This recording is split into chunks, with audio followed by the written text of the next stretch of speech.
आप हमारी पहली खबर की पहली तस्वीर को जरा देखिए। अब इस तस्वीर में एक छिपी कहानी।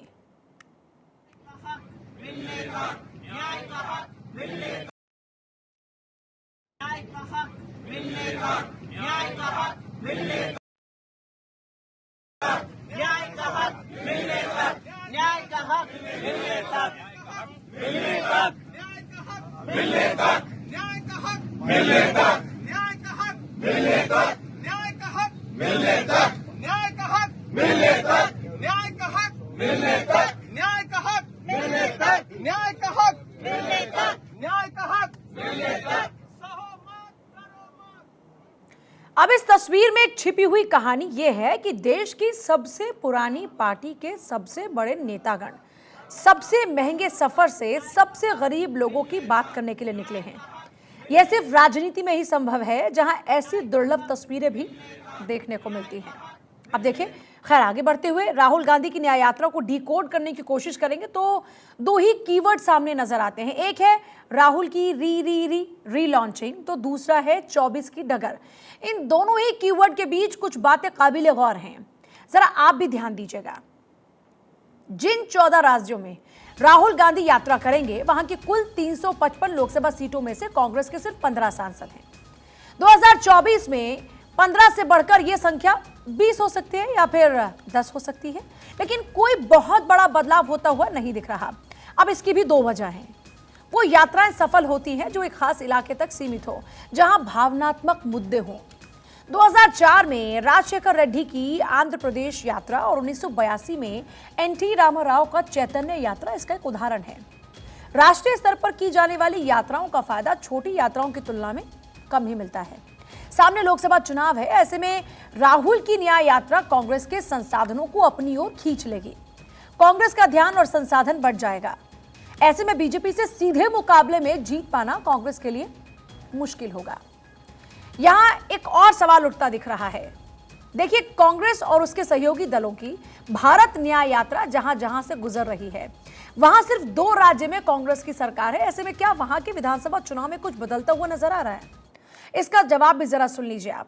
राहुल गांधी की न्याय यात्रा जिन राज्यों से गुजरेगी उनमें छत्तीसगढ़, मध्य प्रदेश, राजस्थान में कांग्रेस को हाल ही में आपने देखा कि झटका लगा और शिकस्त मिली वहां पार्टी को। 2024 में ओडिशा और महाराष्ट्र के विधानसभा चुनाव होने हैं। दोनों ही राज्यों में कांग्रेस कोई बड़ा उलटफेर करती हुई नजर नहीं आ रही है।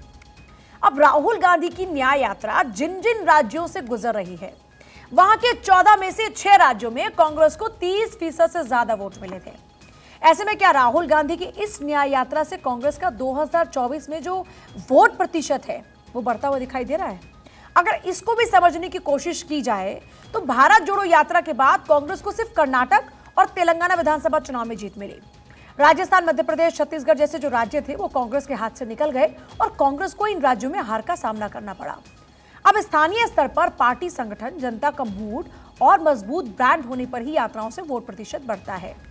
इस बात को 6 जनवरी 1983 को शुरू हुई चंद्रशेखर की भारत यात्रा से भी समझा जा सकता है। जब जून 1984 में चंद्रशेखर की यात्रा दिल्ली के राजघाट पर खत्म हुई तो उनके पक्ष में एक माहौल बन रहा था। यात्रा खत्म होने के 4 महीने बाद 31 अक्टूबर 1984 को इंदिरा गांधी की हत्या हो गई। इसके बाद सांत्वना वोट कांग्रेस में दोबारा से चला गया और चुनाव कांग्रेस जीत गई क्योंकि सांत्वना वोट कांग्रेस के साथ आ गया। अब साफ है कि न्याय यात्रा कितनी असरदार होगी, यह बात उस वक्त देश में चलने वाले राम मंदिर या फिर दूसरे मुद्दों पर निर्भर करेगा। राहुल गांधी ने जिन जिन राज्यों से भारत जोड़ो यात्रा निकाली थी वहां कांग्रेस पार्टी को हार का सामना करना पड़ा।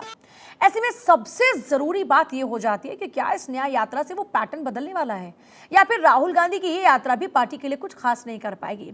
याद देखिए, समस्या सिर्फ राहुल गांधी की कोई कमजोरी नहीं है, बल्कि अधिकांश राज्यों में कांग्रेस के पास में बड़ी लीडरशिप की ही कमी है।